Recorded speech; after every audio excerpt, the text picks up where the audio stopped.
Hello, hello toi. Hello. Oui, aujourd'hui je te tutoie, c'est comme ça. Des fois je tutoie, des fois je vous vois. Comme je sais pas qui tu es exactement, donc comme je sais pas si tu apprécies le tutoiement ou si tu préfères le vouvoiement. Un petit touc pour commencer et un petit réglage quand même de caméra. Faut que je fasse gaffe parce qu'il est en train de se casser la gueule. Faut que je lui resserre les vis. Donc aujourd'hui je vais faire une autre vidéo de classique ASMR. Voilà, j'appelle ça classique ASMR. Je vais me dépêcher de faire le premier trigger parce qu'il est en train de fondre. Mon premier trigger est en train de fondre et j'adore quand ça me chatouille le nez comme ça. Ça me nettoie le nez en même temps, c'est magnifique. C'est vrai que c'est tout doux ça. C'est tout doux. C'est tout doux. C'est tout doux. Tout doux. Sinon, donc je remercie tous ceux qui ont participé à la FAQ. Enfin, qui ont participé, qui ont posé des questions. Je dois avoir une vingtaine de questions. Ouais, une vingtaine de questions. J'ai rassemblé toutes les questions qui se ressemblaient, évidemment. Je vais pas citer les noms, je vais poser les questions comme ça. J'ai reformulé peut-être les questions qui se ressemblaient en une seule. Sinon, oui, j'ai repris les questions comme elles avaient été formulées. Donc voilà, donc si vous avez encore des questions pour la FAQ, c'est maintenant, c'est ce soir-là, au niveau de la diffusion de la vidéo, c'est-à-dire le soir même, la nuit éventuellement. En tout cas, jeudi matin, il est fort possible que j'enregistre la FAQ. Voilà, je vais pas trop la préparer, l'improviser. Si les questions me plaisent pas, peut-être que je m'en tirerai. Mais non, c'est pas mon genre. Donc, les dernières questions, c'est là. C'est mercredi soir. Parce que je pense que cette vidéo, je la mettrai, je la programmerai pour mercredi à 18h. Donc, voilà. Donc, les questions, mercredi soir, la nuit de mercredi à jeudi. Après, c'est terminé. Après, c'est fini, je clôt. Donc, mon premier trigger.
C'est un coup de tonnerre ou un voisin qui s'est effondré. Je passe. J'hésite.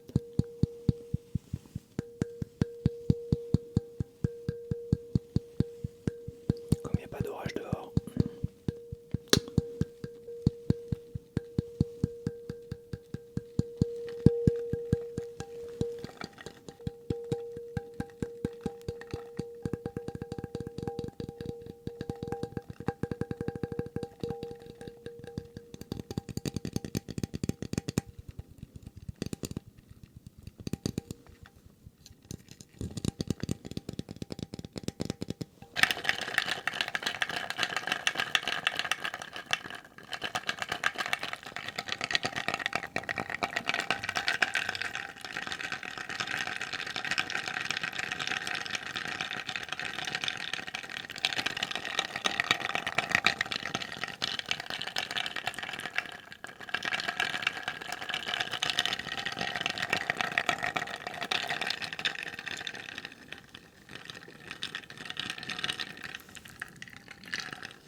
Donc deuxième trigger.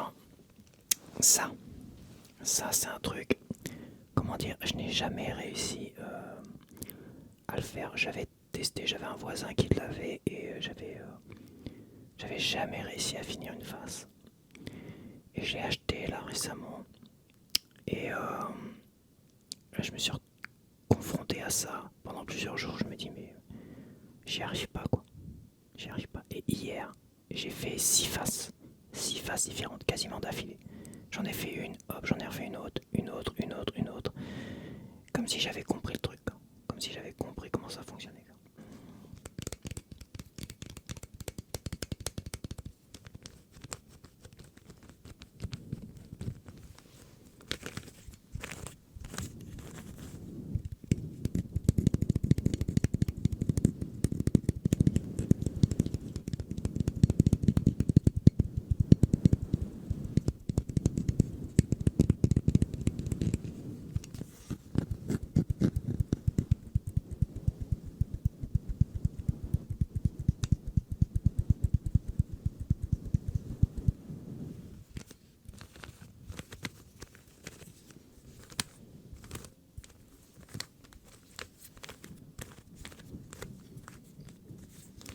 C'est un effet relaxant d'essayer des petits jeux comme ça, je trouve.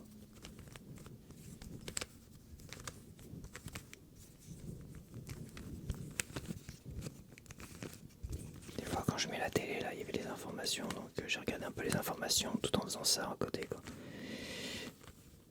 Et ça m'a pas mal relaxé. Surtout quand on voit dans l'état qu'est la France aujourd'hui. On a tous besoin de se relaxer un petit peu. Comme ça. Alors évidemment, je vais éviter d'en parler parce que je veux pas faire de nique politique. Sur ma chaîne, je vais éviter tout ce qui est politique, religion et idéologie.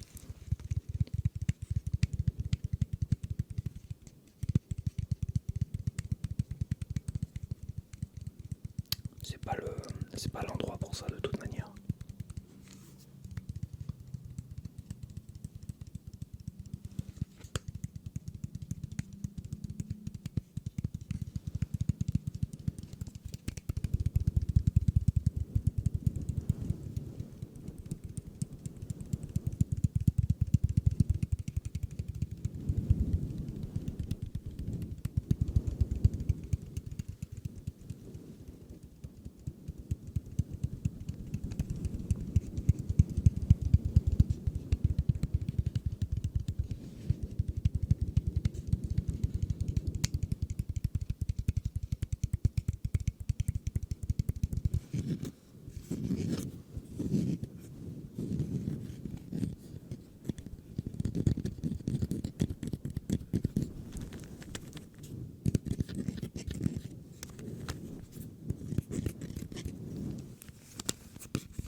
peu de visuel comme ça peut détendre aussi.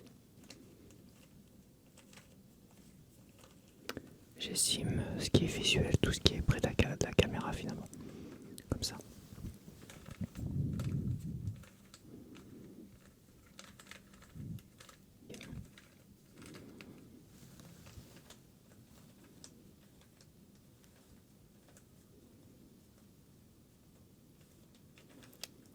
On voit peut-être une petite photo de fiche.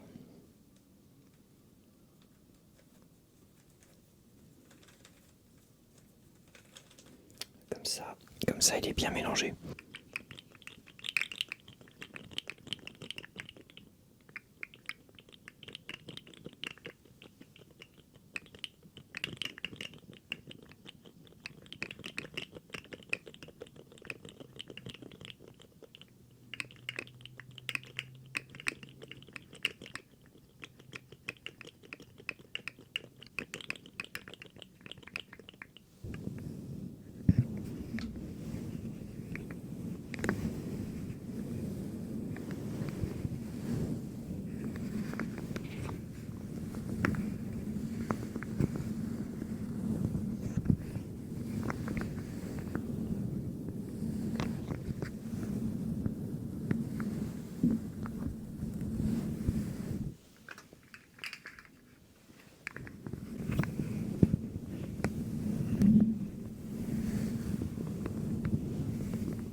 Ok, j'en ai terminé avec les limaces.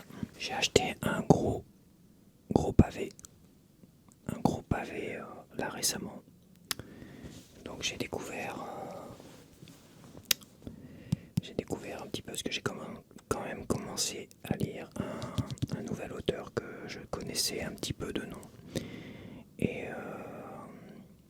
au départ c'était par rapport à la vidéo, une des vidéos de ASMR Viviane, voilà, qui parlait de ses livres, de ses lectures préférées. Voilà. Et c'est vrai que j'ai été intrigué par Les Valeureux, notamment Les Valeureux d'Albert Cohen. Et je sais pas, j'ai une intuition qu'il fallait que je lise ça. Clairement, une intuition parce que j'avais besoin d'inspiration. Beaucoup d'inspiration dans l'écriture, même dans ma vie d'ailleurs. Et j'ai voulu acheter le livre directement en boutique parce que commander sur Amazon, les bouquins ils s'abîment dans la livraison, donc j'ai voulu le trouver en boutique. Mais malheureusement, on trouvait toujours Belle du Seigneur dans les boutiques, mais Les Valeureux, impossible de trouver. Donc j'ai lu le 4e de couverture de Belle du Seigneur, comme ça dans le magasin, dans les magasins. Et Et j'ai trouvé ça vraiment une super écriture. Là, on touche vraiment au romantisme, quoi. Au romantisme avec une pointe d'humour. Donc je me suis un peu plus renseigné, j'ai lu les commentaires, les critiques sur Amazon, tout ça, les critiques un peu partout, et je me suis rendu compte que les Valeureux faisaient partie d'un tout, finalement. Faisaient partie d'une sorte de tétralogie, même si les Valeureux au départ, d'après ce que j'ai lu, à l'origine faisaient partie de Belle du Seigneur.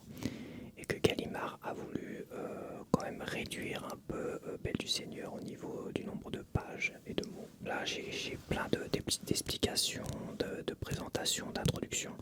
Mais le problème, même les annotations, c'est ça spoil énormément. Voilà, la présentation, ça parle de... Ça spoil. Ça raconte limite l'histoire, oui, il va faire ci, il va faire ça, gna gna gna, parce que gna gna gna gna gna gna. Les annotations, c'est pareil. Oui, alors l'hôtel, là où il est, c'est le même hôtel que vous verrez dans Belle du Seigneur, parce que gna gna gna gna gna gna. Sérieux, les gars, là.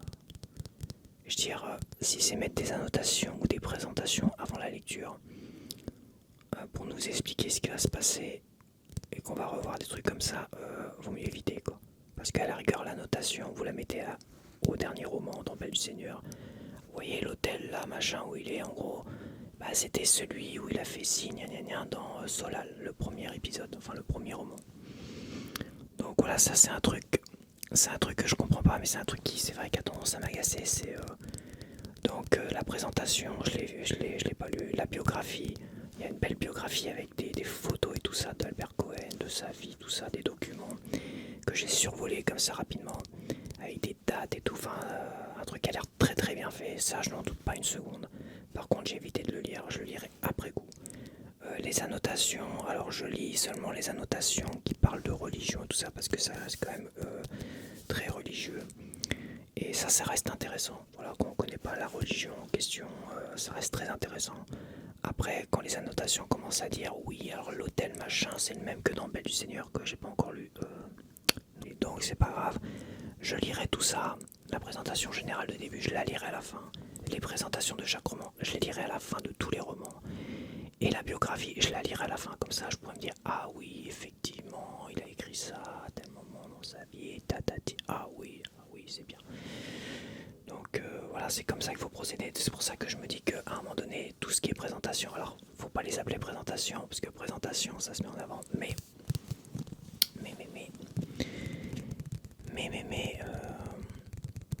il faut les mettre à la fin, quoi. Faut mettre tout ça à la fin, quoi. Je veux dire, à la fin de tous les romans. Ça me paraît si logique que je comprends pas que des gens sûrement très instruits, sûrement qu'on fait des grosses études littéraires, se permettent de spoiler les gens qui n'ont pas lu un mot d'Albert Cohen. Et c'est ce qui était mon cas. Donc là, je vais découvrir toute l'œuvre Solal, de Solal et les Solal. C'était le nom que Albert Cohen voulait en sous-titre sous chaque nom de roman.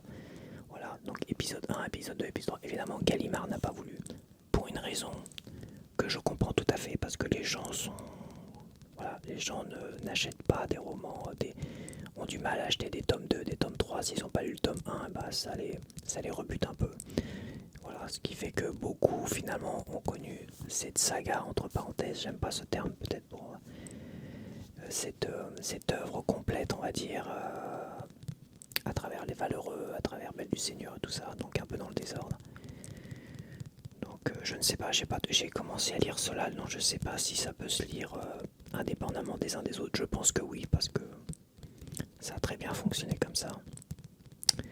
Voilà. Qu'est-ce que je peux en dire pour le peu que j'ai lu? Alors moi je suis fan de Haruki Murakami, c'est clairement mon auteur préféré. Haruki Murakami, pour comparer, ça reste quand même... Haruki Murakami, il explore, on va dire, la part sombre de l'esprit humain, quoi. Je veux dire, on est vraiment dans l'onirisme, les rêves, les cauchemars, la folie furieuse, mais maîtrisée, malgré tout. Maîtrisée, et j'adore Haruki Murakami, j'adore son écriture, j'adore sa façon d'aborder les choses, j'adore le fait de me transporter comme ça, mais je dois bien avouer qu'il n'y a aucun romantisme Haruki Murakami. Il n'y a aucun romantisme et il n'y a aucun... même de l'humour. Même de l'humour, j'en vois pas. Alors, ce que Haruki Murakami, il a quand même des comment dire, des citations, des phrases, des passages qui sont très prenants, très inspirants.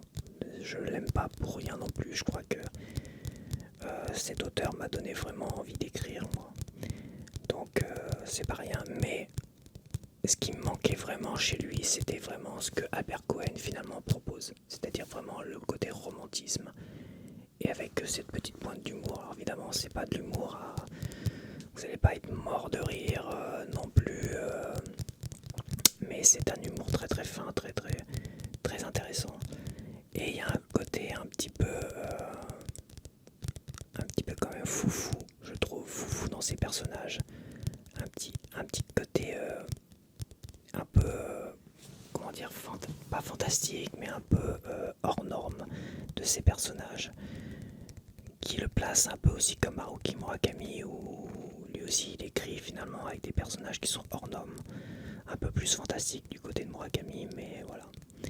Donc pour l'instant, je vais prendre l'exemple, par exemple, dans ce roman-là, j'ai lu une relation sexuelle, la première en tout cas, parce que la deuxième était un peu plus...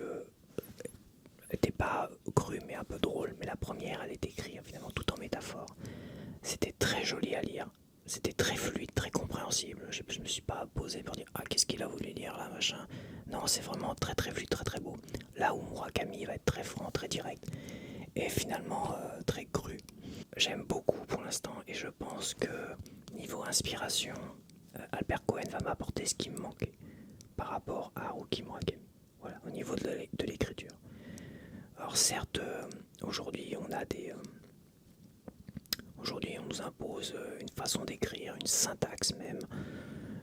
On nous impose même, je vais prendre un exemple de Gallimard Jeunesse qui à la dépose des manuscrits, au dépôt de manuscrits, nous dit clairement qu'il veut des histoires avec un enfant qui est en difficulté au début et qui évolue. Voilà, nous impose quasiment le thème général du roman. Alors c'est Gallimard Jeunesse, d'accord, mais à un moment donné, ça tue tout, quoi. Ça tue l'inspiration, ça tue les créateurs. Donc aujourd'hui, je pense que le monde de l'édition, c'est un peu mort. Se faire éditer aujourd'hui, c'est pour moi quasiment impossible si on n'a pas un nom, si on n'est pas connu déjà. Et parce que si tu écris du Haruki Murakami par exemple, qui a un style très particulier, on va te dire clairement ah là là, il n'y a pas de structure, il n'y a pas de machin, il n'y a pas vraiment d'histoire, d'intrigue compliquée. Genre maintenant il faut un mort. Il faut un mort. Et toute l'histoire, finalement faire découvrir la vérité le long de l'histoire. Bon bah écoute, et la syntaxe c'est pareil, il faut des points limite à chaque virgule. Il faut enlever les qui, les que, les quoi, les machins, les avermements, tous les verbes être, les verbes faibles, être, avoir, tout ça, faut tout virer, tout machin. Ok, sauf que moi j'ai fait la tentative sur une nouvelle et je trouve ça assez saccadé, à un moment donné, assez saccadé. Donc je sais pas, il y a beaucoup de conseils comme ça qui sont donnés. Il y a beaucoup de comment dire, de barrières et de murs qui sont mises exprès pour empêcher les gens finalement de développer leur créativité. Et je trouve ça assez triste, assez dommageable. Et voilà, je trouve ça très très triste. Après, comment dire, je pense que écrire du Albert Cohen aujourd'hui c'est impossible. Clairement, déjà, voilà, c'est impossible. Bon voilà, donc j'ai pas grand chose à dire de plus, mais sauf que pour l'instant, du peu que j'ai lu, j'adore énormément. Et j'ai hâte, là je suis en train de dévorer, clairement, je l'ai eu il y a 2 jours, je suis en train de le dévorer. Et pour mon inspiration, c'est tout ce qui me manquait. J'avais besoin de reprendre, de me remettre les idées claires, et je pense que je vais reprendre, je vais abandonner le 3e moment que j'ai commencé à écrire parce que finalement je suis rentré dans trop, finalement dans ce que voulaient les éditeurs ou ce que conseillaient tous ces gens qui, pour beaucoup, n'ont jamais écrit de roman ou n'ont jamais eu de succès. Voilà. Parce que Harry Potter l'auteur J.K. Rowling a eu énormément de succès avec son roman et je peux vous assurer que ce qu'elle fait, c'est elle a écrit ça avec le cœur et tout ce que vous voulez. Elle a certes progressé, mais on sort beaucoup quand même de tous ces conseils à moment moelleux. Parce que abandonner, moi j'ai abandonné le troisième roman parce que je me suis retrouvé face à un mur total quoi. Un mur total à vouloir trop perfectionner le truc, à vouloir trop structurer. Finalement j'ai tellement structuré, j'ai tellement fait de fiches de machin, de créer de personnages, même secondaires, où j'ai créé des fiches entières et tout ça. Et ben je me suis retrouvé à avoir fini le roman avant de l'avoir écrit. Voilà. J'ai écrit les premiers chapitres complets, j'ai écrit plein de brouillons, de passages et tout ça. Et toute l'histoire, je l'ai en tête, je l'ai encore parfaitement en tête aujourd'hui. C'est dingue le nombre d'heures que j'ai passé à réfléchir à ce roman. Pour au final me dire, bah voilà, il est écrit. Dans ma tête, il est écrit. Donc, dans mon corps il avance plus pour l'écrire.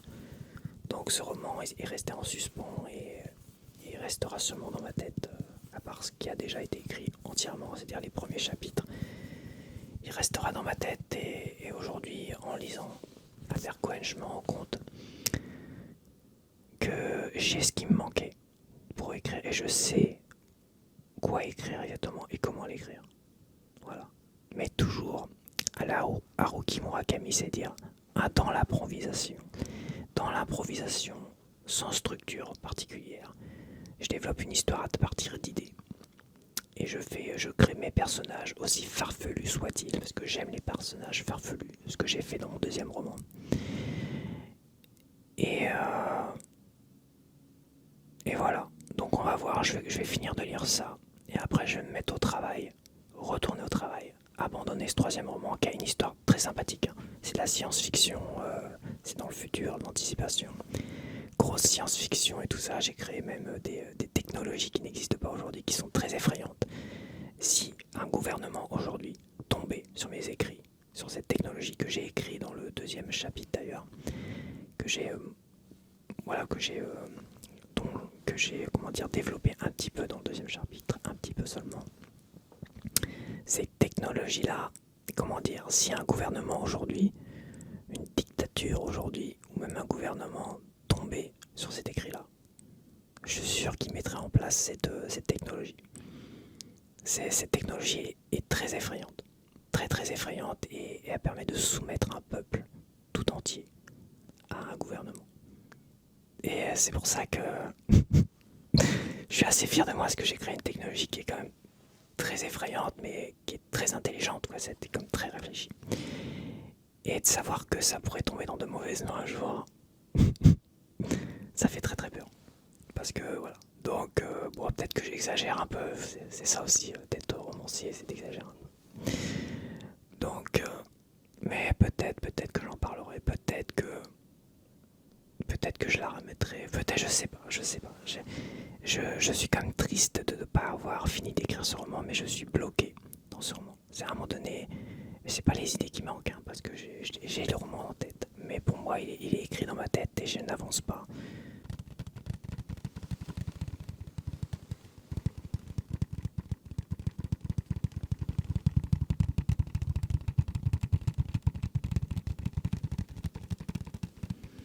Évidemment, si on pouvait dire un mot sur cette trilogie, juste un mot, c'est qu'elle est indétrônable. Au niveau de l'histoire et tout ça, aujourd'hui, elle est indétrônable. Voilà. On n'a pas vu d'autres histoires au cinéma qui avaient autant d'originalité. Au niveau du voyage dans le temps, il y en a eu d'autres histoires dans le voyage dans le temps, on est d'accord, mais celle-là était vraiment originale. Et l'idée de faire un remake, je trouve ça totalement absurde. Voilà. Donc je sais pas si on fait des remakes, parce qu'ils font des remakes sur tout. Ils ont fait des remakes sur tous les chefs-d'œuvre. Mais les remakes sont vraiment ripoux, quoi. Conan le barbare de John Milius, qui est un chef-d'œuvre. Déjà le deuxième était pourri, mais ils ont fait un remake avec Jason Momoa, mais d'une nullité absolue, quoi. alors qu'il y avait matière avec les romans de Conan que je n'ai pas lu. Matière quand même à faire des choses intéressantes. Non, ils ont fait de la merde. Ils ont fait de la merde. Mais c'est là où ces chefs-d'œuvre comme Conan le Barbare de John Minus et celui-là, ils seront indétrônables. T'auras beau faire 10 tonnes de remakes modernes avec plein d'effets spéciaux à la con, c'est indétrônable. Voilà. Il y a eu Vampire, vous avez dit Vampire, le tout premier, même le deuxième j'aimais bien, mais le premier il était vraiment chouette. C'est pas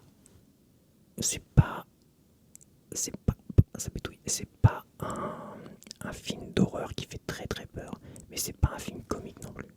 Je comprends pas. À chaque fois que je lis des critiques de gens en parlant de Vampire, vous avez dit Vampire. Ouais, c'est drôle, c'est comique, c'est machin. Alors peut-être c'est du fait que j'ai vu Vampire, vous avez dit Vampire, trop jeune. Mon frère regardait des films d'horreur dans le salon avec ses potes, mon grand frère. Et moi je descendais, quand on vivait à Grès-sur-Mer, là, je descendais en bas, là. Ce qui est normal, ce qui est logique. Je descendais de ma chambre vers le salon pour aller à la cuisine, éventuellement prendre un goûter. Et à un moment donné, la télé était on va dire, en direction dans ma direction. C'est pour ça qu'à un moment donné, mes parents, ils ont mis la télé inversée par rapport à ceux qui descendaient de l'escalier. Comme ça, on voyait pas ce qu'on regardait. Mais il y avait ce qui était drôle, c'est qu'il y avait le reflet dans la fenêtre. Donc on voyait quand même ce qu'ils voyaient. Bon, avec moins de détails, mais on voyait quand même que... ce qui était un peu ridicule, mais c'est pas grave. Et la télé est restée comme ça, dans ce sens-là, inversée, jusqu'à qu'ils décident de vendre la maison et tout ça. Donc, et mon frère regardait des films comme Zombie. À un moment donné, je regarde, je dis c'est quoi ça comme film? Et ils étaient en train de mettre Zombie et c'était dans le centre commercial. Et à un moment donné, je vois des morts comme ça, des gens qui bougent comme ça bizarrement, un peu tout bleu, tout machin. J'étais effrayé, quoi. J'étais effrayé. Alors, ma mère a gueulé. Ma mère a gueulé parce que... a gueulé sur mon frère, disant que c'est pas possible, quoi. Il est trop jeune et tu me regardais des films de merde comme ça, c'est pas possible. Et il y a eu Zombie, il y a aussi Vampire, vous avez dit Vampire que j'ai découvert comme ça. Et je voulais regarder Vampire, vous avez dit Vampire. Autant Zombie, j'avais pas envie de regarder parce que ça faisait vraiment très très peur. Et Vampire, vous avez dit Vampire, je voulais regarder et à un moment donné, ça a dû se transformer en Vampire là. Et je crois que c'est le passage qui aujourd'hui me fait encore peur. Enfin encore frissonner, on va dire. Je vais pas spoiler, mais c'est un passage où il y a la petite amie de machin qui se transforme en zombie et qui lui montre son sourire de zombie. Voilà, ça a marqué ça. Mais même après ce film-là, c'est un film cultissime au niveau des... j'ai dit sourire de zombie, non, sourire de vampire. Sourire de vampire. C'est un film de vampire qui est cultissime. Qui fait assez flipper, parce que l'histoire fait flipper quand même. L'histoire fait flipper. Alors l'histoire, je suis en train de tapoter Retour vers le futur et je suis en train de parler de vampires. Vous avez dit vampires, vous avez vu là, c'est un talent exceptionnel. Donc l'histoire de vampires, vous avez dit vampires. D'ailleurs, j'aurais dû prendre la boîte de vampires, vous avez dit vampires. Ouais, je vais prendre la boîte de vampires. Allez. Donc voilà, Vampire, vous avez dit Vampire. Alors déjà, la jaquette, elle est chouette. Hein. La jaquette du DVD. Alors, la jaquette Blu-ray, à première vue, ils ont repris la jaquette comme ça, cinéma, on va dire. Donc ce qui est très bonne chose. Et je crois qu'il est sorti en 4K, peut-être que je l'achèterai en 4K. J'achèterai en 4K parce que j'essaie de sauter une génération comme de support. De pas acheter comme les produits à chaque support, à part peut-être mes films préférés. Donc je disais que Vampire, vous avez dit Vampire, l'histoire c'est l'histoire d'un adolescent. Voilà, il vit chez sa mère, je crois que son père il a plus de père. Donc il vit seul avec sa mère. Et il y a un nouveau voisin qui emménage en face de chez lui. Voilà, un nouveau voisin. Donc il est curieux comme ça, il regarde, ouais bon, Il y a un nouveau voisin, très bien. Et il se rend compte que le voisin ramène des très jolies femmes chez lui, tout ça. Il est impressionné, il dit oh merde. Il regarde comme ça à travers sa fenêtre. Puis, donc il va se réveiller. Donc le jeune garçon, il est à sa fenêtre en train de dormir à moitié, quoi. Et il va se réveiller, je crois qu'il guettait déjà à voir s'il pouvait revoir la nana ou je sais plus quoi. Parce qu'elle était très jolie. Et à un moment donné, il se réveille. Et il est en train de surprendre le voisin en train de commencer à déshabiller et faire l'amour à cette jolie femme qu'il a vue et tout ça. Mais, voilà. Mais là, à ce moment-là, il se rend compte que son voisin est un vampire. Voilà. Là, il se rend compte qu'il est un vampire. Je raconte pas comment, mais vous allez voir, vous vous doutez bien de comment. Mais il se rend compte que son voisin est un vampire. Et là, le gars, le jeune homme, vit un enfer. Franchement, il vit un enfer. Clairement un enfer, il cherche à convaincre sa mère et tout ça, il vit un enfer, il appelle la police, ses amis le croient pas et tout, il vit un enfer, dans sa tête il vit clairement l'enfer. Et le voisin à un moment donné il se rend compte qu'il a été surpris, ce fameux vampire, et il tente de se faire inviter chez sa mère, tout ça, il se fait inviter tout ça, et le héros, c'est-à-dire l'adolescent, qui s'appelle donc William Rextal, l'acteur là, il s'appelle Charlie il s'appelle, d'accord. Charlie, il vit un enfer tout du long. Alors, il faudra m'expliquer en quoi c'est comique. Pour moi, c'est pas un film drôle. Par contre, c'est un film très sensuel. Les musiques sont vraiment très sensuelles. Il y a des séquences, la séquence de la boîte de nuit, je la trouve vraiment très sensuelle. Les musiques sont géniales, la musique de fin, j'adore. Et je trouve que c'est un film qui est assez ça fait un peu un film d'aventure parce qu'à un moment donné ils vont attaquer dans l'antre la bête et tout ça. Et je trouve que c'est un film qui est assez puissant, qui est vraiment très puissant. C'est un film de vampire qui est très puissant. Il y a un petit côté sensuel parce que le vampire Chris Sarandon est très sensuel dedans. Ce qui est un peu normal, on est dans le mythe du vampire séducteur. Et je trouve que c'est un très bon film. Par contre, faudra m'expliquer où c'est drôle. Parce que je trouve pas ça drôle du tout. Voilà. Le mec traumatisé quoi. C'est pas drôle. C'est pas drôle.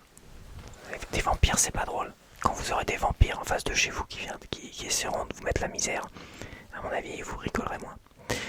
Donc voilà, je vais arrêter là. Donc je vous dis à la prochaine. Merci pour tout. Merci.